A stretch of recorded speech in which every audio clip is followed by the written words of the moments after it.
როცა ცნობილი ექიმი წასვლისას ძალიან სერიოზული, მაგრამ არაუიმედო გამომეტყველებით გამოემშვიდობა და ივან ილიჩმა იმედითა და შიშით თვალებანთებულმა მოკრძალებით კითხა, იყო თუ არა გამოჯანსაღების თუნდაც ცოტაოდენი იმედი, ექიმმა უპასუხა, დაბეჯითებით ვერაფერს ვიტყვი, თუმცა შესაძლებლობა რა თქმა უნდა არისო. ექიმს რომ აცილებდა, სადღა იყო ივან ილიჩის იმედიანი გამოხედვა. ახლა ისე საცოდავად იყურებოდა, რომ ამის შემხედვარე პრასკოვია ფეოდოროვნამ, რომელიც ამ დროს ცნობილი ექიმისთვის ჰონორარის გადასახდელად კაბინეტიდან გამოვიდა, იტირა. ექიმის დამაიმედებელი სიტყვებით გამოწვეული სულიერი გზნება დიდხანს არ გაჰყოლია. ისევ ეს ოთახი, ისევ ეს სურათები, ფარდები, შპალერი, ისევ ეს ჭურჭელი და ისევ მისი ტკივილისგან გაწამებული სხეული. იმის გამო, რომ ივან ილიჩი სიმწრისაგან უკვე კვნესოდა, დასამშვიდებლად ნემსი გაუკეთეს და როგორც იქნა ჩასთვლიმა. როცა გაეღვიძა, უკვე შებინდებული იყო. სადილად ბულიონი მოუტანეს, მაგრამ ცოტაოდენი ძლივს მოსვა. ყველაფერი ისე იყო, საცაა ისევ შავად ჩამოწვებოდა ღამე. სადილის შემდეგ 7 საათზე წვეულებაზე წამსვლელივით გამოწყობილი, სახე შეპუდრული პრასკოვია ფეოდოროვნა შემოვიდა. კერძე კაბა გასკდომაზე ჰქონდა. ამ საღამოს თეატრში ვაპირებ წასვლას, ლოჟა აღებული გვაქვსო. ქმარს ჯერ კიდევ დილით შეახსენა. ივან ილიჩმა ცოლი ასეთი გამოპრანჭული რომ ნახა, თავი შეურაცხყოფილად იგრძნო, მაგრამ გაახსენდა თეატრში წასვლას და იმ ლოჟის დაკავებას თვითონ დაჟინებით რომ მოითხოვდა და შეეცადა წყენა არ შეემჩნია, ვინაიდან დარწმუნებული იყო, ბავშვების ესთეტიკური აღზრდისთვის ეს არა მარტო სასიამოვნო, არამედ აუცილებელიც იყო. პრასკოვია ფეოდოროვნას ეტყობოდა, რომ საკუთარი თავით კმაყოფილი ბრძანდებოდა, მაგრამ თავს როგორღაც თითქოს დამნაშავედ გრძნობდა. ავადმყოფის გვერდით ჩამოჯდა, როგორ ხარო ჰკითხა, თუმცა ივან ილიჩი ხედავდა ცოლმა ეს მხოლოდ იმიტომ ჰკითხა, რომ ეკითხა და არა იმიტომ, რომ მისი ჯანმრთელობის ამბავი აინტერესებდა. ვინაიდან ისედაც კარგად იცოდა, რომ საკითხავი აქ აღარაფერი იყო.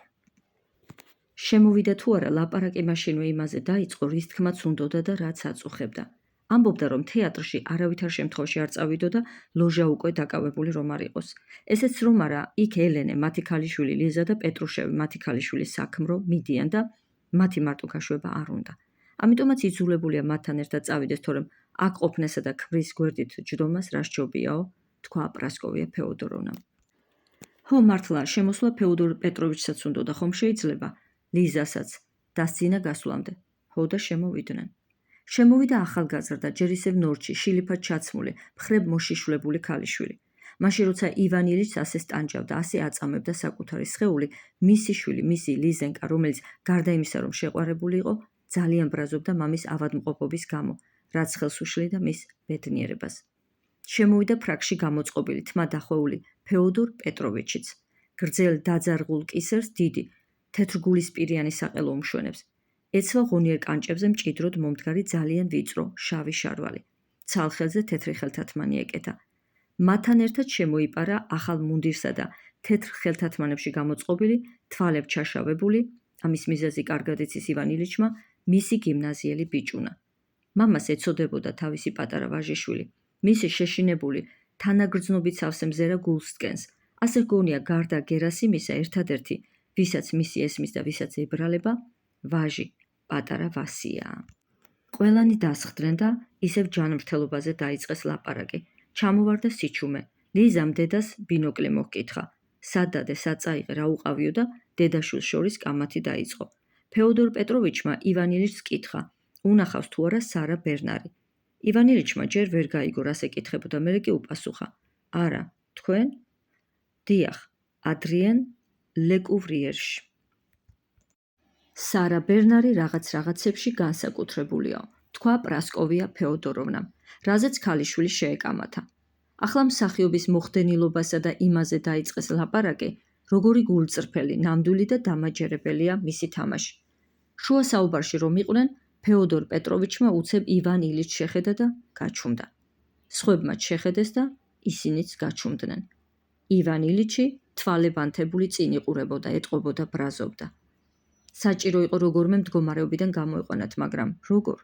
უპირველეს ყოვლისა უნდა შეწყვეტილიყო ჩამოვარდნილი სიჩუმე. თუმცა დალაპარაკებას პირველი ვერავინ ბედავდა, ეშინოდათ ვაი თუ ის შესაბამისი სიმართლე გამოაშკარავებულიყო, რაზეც ყველა ფიქრობდა. ლიზამ პირველმა დაარღვია სიჩუმე.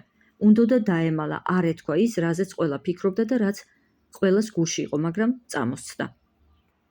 თუ უნდა წავიდეთ, უკვე დროა. თქვა, მამის ნაჩუქარ საათს დახედა, საქმროს რაღაც მეტად მნიშვნელოვანზე, რაც მხოლოდ მათთვის იყო ცნობილი ჩუმად გაუღიმა და კაბის შარიშურით წამოდგა. წამოდგნენ დანარჩენებიც.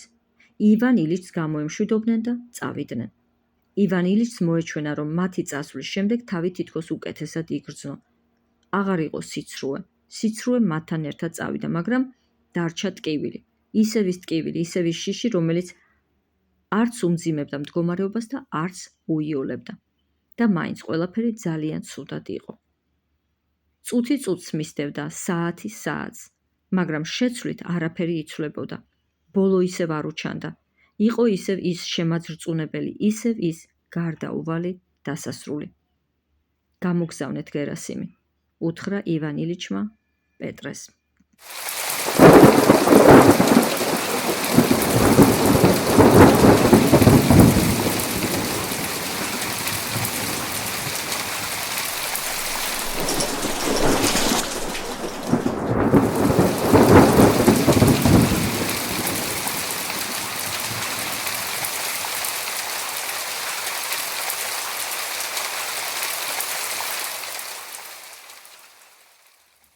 პრასკოვია ფეოდოროვნა თეატრიდან გვიან ღამით დაბრუნდა. მართალია ოთახში ფეხაკრეფით შევიდა, მაგრამ ივან ილიჩმა მაინც გაიგო მისი შემოსვლა. თვალები გაახილა და მაშინვე დახუჭა. პრასკოვია ფეოდოროვნას გერასიმის გაშვება უნდოდა, რომ ქმართან თვითონ დარჩენილიყო, თუმცა ივან ილიჩმა თვალები გაახილა. ცოლს შეხედა და უთხრა: არა, წადი. ძალიან გტკივა? რა მნიშვნელობა აქვს? მაინც სულ ერთია. კარგი, მაშინ დალია ოპიუმი. ივან ილიჩი დაეთანხმა, წამალი დალია და პრასკოვია ფეოდოროვნა წავიდა. 3 საათამდე ძილღვიძილში იყო. ეჩვენებოდა თითქოს შავ, ვიწრო, ძალიან გრძელ ტომარაში ტენიან. წვალობენ, ცდილობენ, მაგრამ ბოლომდე ვერადავერ ჩატენეს. ბოლოს მისთვის ეს თავზარდამცემი, ზრწოლის მომგვრელი ამბავი აუტანელი ტანჯვით მთავრდება. თან ეშინია, თან უნდა ჩავარდეს, ჩაასკდეს ძირამდე, იბრძვის, ეხმარება, რომ უცებ ადგილიდან წყდება, ვარდება, სწრაფად მიქრის ფსკერისკენ და იღვიძებს. მის ფერხთით ლოგინზე ისევ მშვიდად, ისევ მოთმინებით ზის გერასიმი და თვლემს. თვითონ გამხდარი, გაჩხიკინებულია, წინდებიანი ფეხები გერასიმის მხრებზე აქვს შეწყობილი. ოთახში აბაჟურის ქვეშ ისევ ანთია სანთელი. თვითონ ისევ იტანჯება, ისევ გაუსაძლისი, დაუსრულებელი ტკივილი ტანჯავს, აწამებს. წადი გერასიმ, უთხრა ჩურჩულით. არა, ვიჯდები. წადი. დაისვენა. ივან ილიჩმა ფეხები ჩამოიღო, გვერდზე გადაბრუნდა, ხელი თავქვეშ ამოიდო, მანამდე შეიცადა, სანამ გერასიმი გვერდითა ოთახში გავიდო და მერე კი თავი ვეღარ შეიკავა და ბავშვივით ატირდა. ტიროდა თავის უსასოობაზე, თავის მარტოობაზე, ტიროდა ადამიანების სისასტიკეზე, ღმერთის სისასტიკეზე, ტიროდა იმაზე, ასე რომ მიატოვა ღმერთმა. რატომ მომექეცი ასე, რატომ ვეწამები, რისთვის? პასუხს არ ელოდა და ტიროდა იმაზე, რომ არ იყო პასუხი და რომ არც შეიძლებოდა ყოფილიყო. მალე ტკივილი კიდევ უფრო გაუსაძლისი გახდა, მაგრამ არავის ეძახდა. იწვა გაუნձრევლად და ბუტბუტებდა. კიდევ უფრო გამაწამე, კიდევ უფრო მადგინე, მაგრამ რატომ? რისთვის? მერე დამშვიდდა.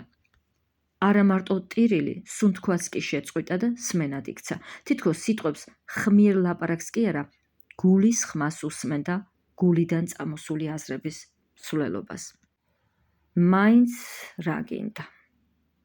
ეს იყო სიტყვებით გახმიანებული პირველი აზრი, რომელიც გაიგონა და მაინც რა გინდაო, გაუმეორა ხმამ რამდენჯერმე.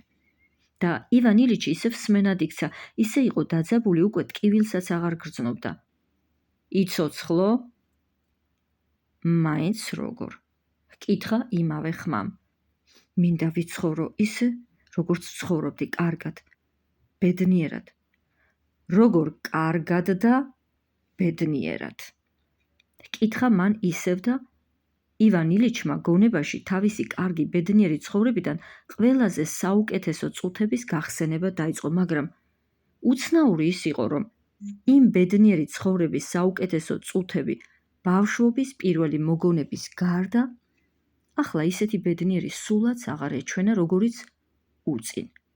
მხოლოდ იქ ბავშვობაში იყო რაღაც ისეთი, რითაც შეიძლებოდა გეცოცხლა, მაგრამ ის კაცი, ის ადამიანი, ვინც ბავშვობის ბედნიერება განიცადა, აღარ იყო. ეს მოგონება მისი კი არა, თითქოს ვიღაც სხვისი, სხვა ადამიანის იყო.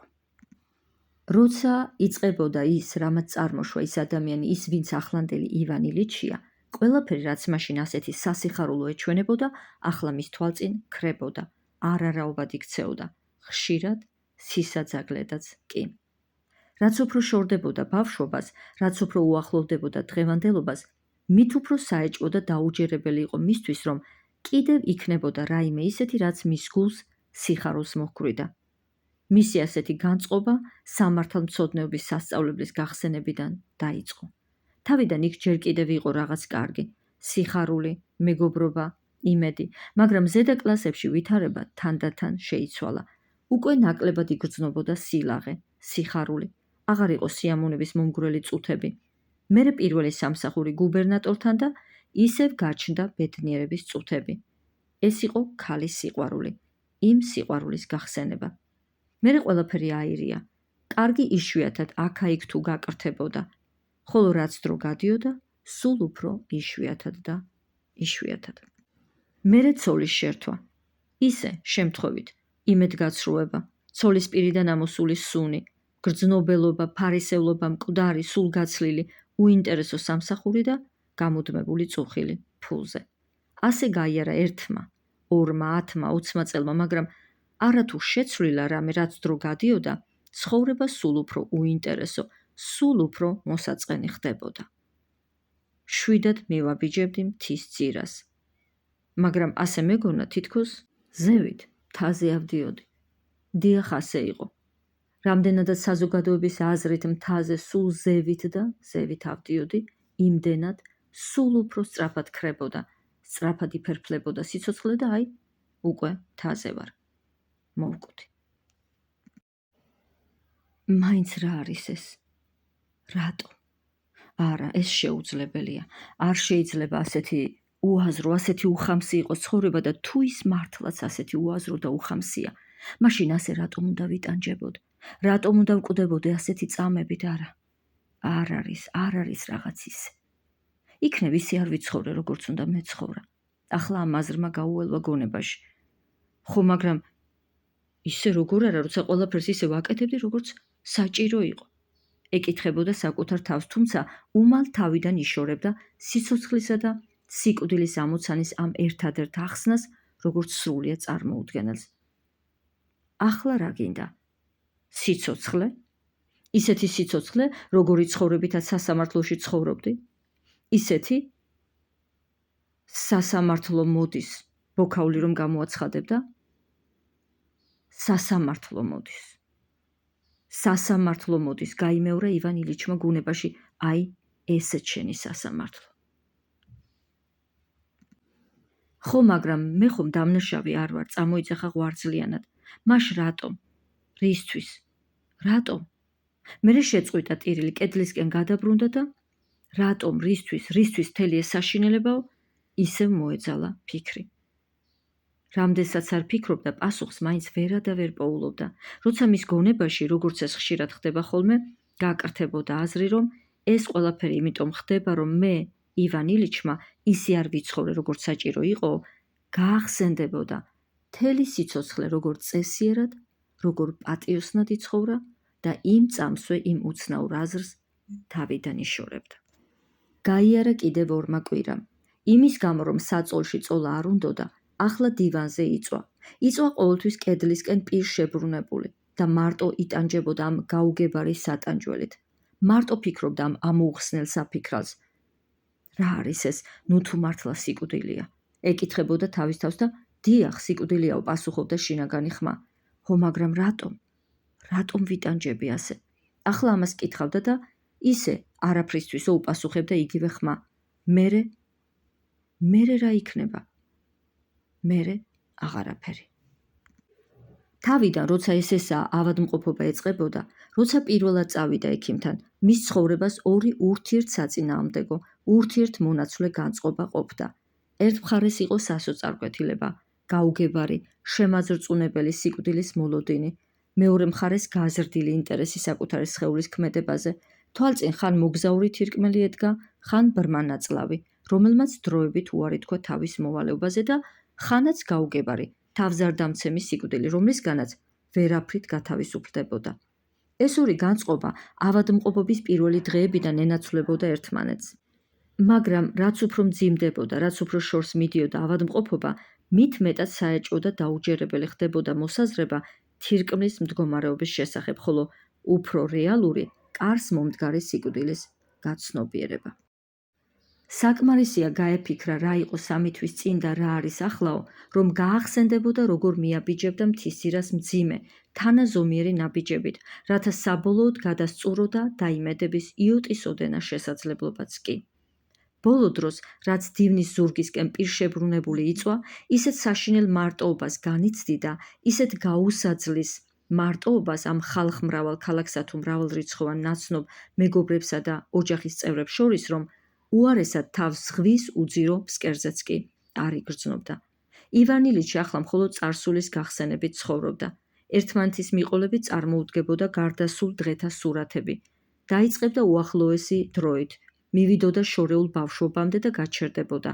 გახსენებია კი ივან ილიჩს ის შავი ქლიავის მურაბა დღეს დილას საუზმეზე რომ მოუტანეს მაშინ, როცა გუშინდელივით ახსოვს ბავშვობის დროინდელი იმ დამჭკნარი ფრანგული ქლიავის გემო, რომელიც განსაკუთრებულად მაშინ იყო გემრიელი კურკამდე რომ მივიდოდა და ნერწყვით აევსებოდა პირი. გაახსენდებოდა გადია, ძმა, სათამაშოები, მაგრამ არა, ამაზე ფიქრი არ არის საჭირო. მეტისმეტად მტკივნეულიაო, გაიფიქრებდა და დაუბრუნდებოდა ისე ახლანდელს. აიღილი დივნის ზურგზე, ხმარებისგან გაუფერულებული ტარსიკონი. სწორედ ამ ტარსიკონის გამო იყო ასე რომ იჩხუბეს. ძვირია, გამძლე არ არისო, მაგრამ სულ სხვა იყო ეს ჩხუბი. ტარსიკონის გამო და სულ სხვა მამას პორტფელი რომ დაუხიეს და დასჯილებს დედამ ჩუმად ღვეზელი მოუტანა. მერე ფიქრი ისევ ბავშვობისკენ გაექცეოდა. თუმცა ესეც მეტისმეტად მტკივნეული იყო და ცდილობდა ფიქრი სხვა რამეზე გადაეტანა. იმ მოგონებების გვერდით მის გულში მიედინებოდა სხვა მოგონებები. მოგონებები იმაზე თუ როგორ მატულობდა თანდათან, როგორ იკრებდა ძალას მისი ავადმყოფობა. იმის შესახებაც რომ იქ იმ შორეულ წარსულში მეტი იყო სიკეთე, მეტი იყო თავად სიცოცხლე და ორივე ერთიცა და მეორეც ერთმანეთს ერწყმოდა. რაც უფრო მატულობს ტკივილი, რაც უფრო მატულობს ტანჯვა, ცხოვრება მით უფრო მძიმე და გაუსაცლესი ხდებაო ფიქრობდა. ერთადერთი ნათელი წერტილი იქ უკან ცხოვრების დასაწყისში ანათებდა. მერე თანდათან ყველაფერი სულ უფრო სწრაფად და სწრაფად ინთქმებოდა სიბნელეში. მანძილი სიკვდილიდან უკან კვადრატების უკუ პროპორციულიაო, გაიფიქრა ივან ილიჩმა და ზევიდან ფრენით წამოსული ქვის ეს ხატი სულში ჩასწვდა. ზარდი ტკივილით გაჯერებული სიცოცხლე სულ უფრო სწრაფად მიფრინავდა აღსასრულისკენ ტანჯვით, წამებით. აი მივფრინავ, შეაკანკალა, შეკრთა, უნდოდა რაღაც ექნა, ემოქმედა, შეწინააღმდეგებოდა, მაგრამ იცოდა, რომ ამ შეწინააღმდეგებას აზრი აღარ ჰქონდა და ამის ყურებით დაღლილი, მაგრამ არ შემძლე იმის არ ყურების, რაც მის წინ იყო, ისევ ფართოდ თვალებ გახილილი მისჩერებოდა დივნის ზურგს და ელოდა საშიშ ვარდნას, დაცემას, განადგურებას. ვიცი, არ შეიძლება წინააღმდეგობის გაწევა, ფიქრობდა გუნებაში, მაგრამ ის მაინც გამაგებინა ასე რატომაა? არა, არც ეს შეიძლება. ამის ახსნას მხოლოდ მაშინ შევძლებ თუ ვიტყვი, თუ ვაღიარებ, რომ ისი არ ვიცხოვრე, როგორც უნდა მეცხოვრა. თუმცა არც ამის აღიარებას აქვს აზრი, ეუბნებოდა თავის თავს და იხსენებდა, როგორ პატიოსნად იცავდა კანონებს. რა წესიერად, რა პატიოსნად იცხოვრა. სწორედ ეს არის დაუშვებელი, ეს არის შეუძლებელი. უთხრა თავის თავს და ტუჩებში ისე ჩაიცინა, თითქოს ვინმეს შეეძლო მისი ღიმილი დაენახა და მოტყუებულიყო. ეს არ არის ახსნა, ამით ვერაფერს ახსნი. ტკივილი, ტანჯვა, სიკვდილი. რატომ? მაინც რატომ?